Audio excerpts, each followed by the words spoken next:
श्री स्वामी समर्थ अक्कलकोट नगरी, जिथे आजही श्री स्वामी समर्थ महाराजांची कृपा आपल्याला अनुभवायला मिळते. असे म्हणतात, भक्ताच्या मनात जर खरी श्रद्धा असेल तर श्री स्वामी समर्थ महाराज त्यांच्या आयुष्यात येतात. आज आपण एक अशीच कथा ऐकणार आहोत, श्री स्वामी समर्थ आणि भक्त समर्थ याची. त्यापूर्वी सोबतीला माझे स्वामी या युट्यूब चॅनेलवरती सर्व भावी भक्तांचे अगदी मनापासून हार्दिक स्वागत.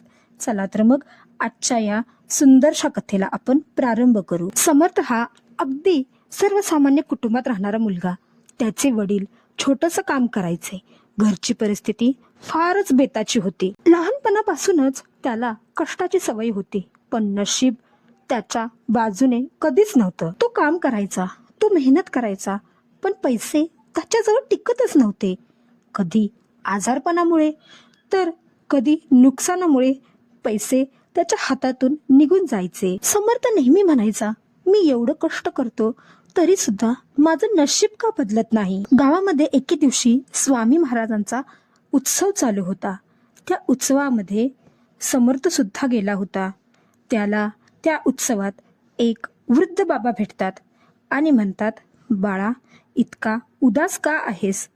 त्यावर समर्थ त्यांना सांगतो, मी हारलो आहे बाबा. त्यावर ते बाबा म्हणतात, तू फक्त या महाराजांवर विश्वास ठेव, मग बघ तुझं आयुष्य. समर्थने त्यांच्या बोलण्याकडे दुर्लक्षच केलं आणि तो तिथून निघून गेला. त्याचे असेच दिवस जात होते. पैसा येत होता, पैसा जात होता, पैसा काही त्याच्याजवळ थांबत नव्हता. एके दिवशी त्याच्या आईची तब्येत बिघडते. तो आईला घेऊन हॉस्पिटलमध्ये जातो. तेव्हा तिथं त्याला त्याचा एक मित्र भेटतो.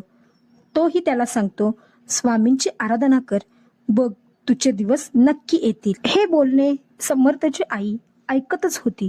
घरी जाऊन ती समर्थला सांगते, बाळा, तू एकदा स्वामींना नक्की साकडं घाल. सुरुवातीच्या काळात समर्थ या सगळ्यावर हसतच होता, पण त्याला असं एकदा वाटलं, आपण प्रयत्न करून बघायला काय होतंय. आपण एकदा नक्कीच प्रामाणिक प्रयत्न केले पाहिजे. रोज सकाळी उठून समर्थने स्वामी समर्थ महाराजांच्या मूर्तीसमोर एक तुपाचा दिवा लावण्यास प्रारंभ केला. सुरुवातीच्या काळात त्याला काही बदल दिसूनच आला नाही, पण हळूहळू जसे दिवस जाऊ लागले तसे त्याच्या मनाला शांतता भेटू लागली आणि त्याला आतून ताकद मिळू लागली. एके रात्री समर्थला खूप भयानक स्वप्न पडतं आणि तो दचकून जागा होतो. जागा झाल्यानंतर त्याला काय करायचं हे कळतच नव्हतं, कारण साक्षात स्वामी महाराज त्याच्या स्वप्नामध्ये आले होते. नेहमीप्रमाणे समर्थ त्याच्या कामाला निघून जातो. कामावर गेल्यानंतर त्याचे मोठे साहेब त्याला सांगतात, तू आमच्या बांधकाम विभागाकडे कामासाठी जा. समर्थला शंका येते, बांधकाम विभागाकडे मी आणि कामाला? मला तर या कामाचा काहीच अनुभव नाही. या वेळेस समर्थला असं वाटत होतं की हे सुद्धा काम माझ्या हातून निघणारच आहे. मला तर बांधकामाचा काहीच अनुभव नाही आणि मी कसं जाणार. या भीतीने तो 2 दिवस कामावरच गेला नाही. आपण आजारी आहोत असं त्यानं त्याच्या साहेबांना कळवलं. पण आता असं किती दिवस कामावरून जायचं टाळायचं हा प्रश्नही त्याच्या समोर होताच. त्यानं खूप धाडस केलं. खूप हिंमत एकजूट करून तो त्याच्या कामावर निघून गेला. पण बांधकाम करण्यासाठी कोणतं साहित्य लागतं किंवा किती साहित्य लागतं, त्याच्यासाठी किती मेहनत करावी लागते, या सर्व गोष्टी समर्थला अजिबात माहिती नव्हत्या. तरीही तो थांबला नाही. त्यानं त्याचं काम चालूच ठेवलं. समर्थ रोज नवीन नवीन गोष्टी शिकायचा. कसं डिझाईन करायचं, किती सिमेंट वापरायचं, किती विटा वापरायच्या, हे सर्व काही त्याच्या लक्षात हळूहळू येतच होतं. तो खूप कष्ट घेत होता आपलं काम टिकावं म्हणून. त्याची ही मेहनत आजूबाजूचे सर्व लोक बघतच होते. रोज सकाळी कामावर जाण्यापूर्वी आणि कामावरून आल्यानंतर तो स्वामींची आराधना करायचा. एके दिवशी समर्थला घरी असतानाच त्याच्या साहेबांचा फोन येतो. साहेब त्याला सांगतात, आज कामावर मी येणार नाही आहे, त्याच्यामुळे ज्या साईटवर आपलं कन्स्ट्रक्शन चालू आहे तिथे जाऊन तू सर्व काम बघ आणि तुझ्या हिशोबाने सर्व कार्य करून घे. हे ऐकताच समर्थला आनंदही झाला आणि खूप भीतीही वाटू लागली. त्याने फक्त एकदा श्री स्वामी समर्थ असे म्हटले. त्याला एक वेगळीच ऊर्जा मिळाली आणि तो पूर्ण उमेदीनं त्याच्या कामासाठी निघून गेला. कामाच्या ठिकाणी पोहोचल्यानंतर त्याला असं समजलं जी सामग्री पाहिजे आहे ती आलीच नाही आहे. त्याचबरोबर जे कामगार इथं कामासाठी होते ते सुद्धा इथून निघून गेले आहेत.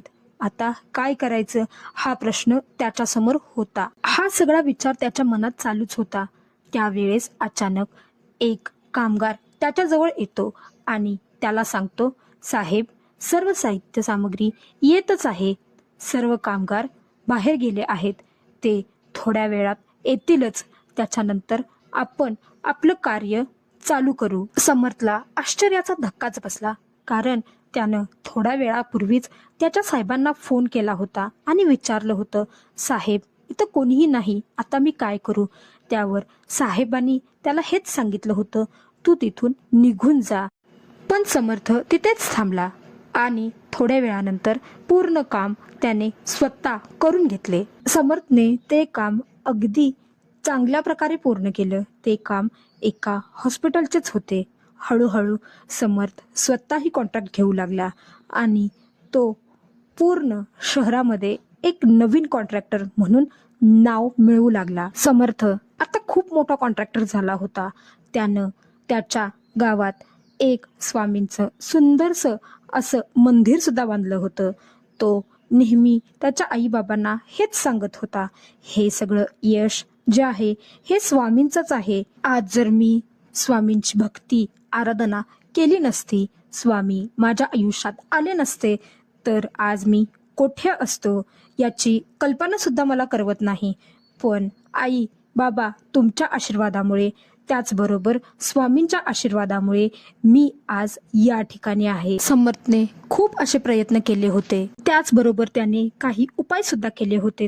ते म्हणजे रोज 108 वेळा श्री स्वामी समर्थ महाराजांचा जप करणे, दररोज सकाळी आणि संध्याकाळी स्वामी महाराजांच्या समोर दिवा लावणे, दर गुरुवारी उपवास करणं, त्याचबरोबर साधं अन्न खाणं. त्यानं गरिबांना मदत करण्यास चालू केलं. सुरुवातीला त्यानं एकटा आठवड्यातून एका गरिबाला अन्नदान करण्यास सुरुवात केली. त्याचबरोबर त्याला ज्या ज्या वेळेस नफा झाला त्या वेळेस त्यानं त्यातील थोडी रक्कम ही गरिबांना दान केली. स्वामी चरित्र सारामृत देखील त्यानं वाचण्यास चालू केलं होतं. तो दररोज 3 अध्यायाचे वाचन करायचा. स्वामी चरित्र सारामृत वाचल्यामुळे त्याच्या मनात येणारे जे सर्व काही नकारात्मक विचार होते ते निघूनच गेले आणि तो फक्त सकारात्मकच विचार करू लागला. आजची ही कथा आपल्याला हेच शिकवते, इच्छा असेल तर स्वामी आपल्याला नक्की मार्ग दाखवतात.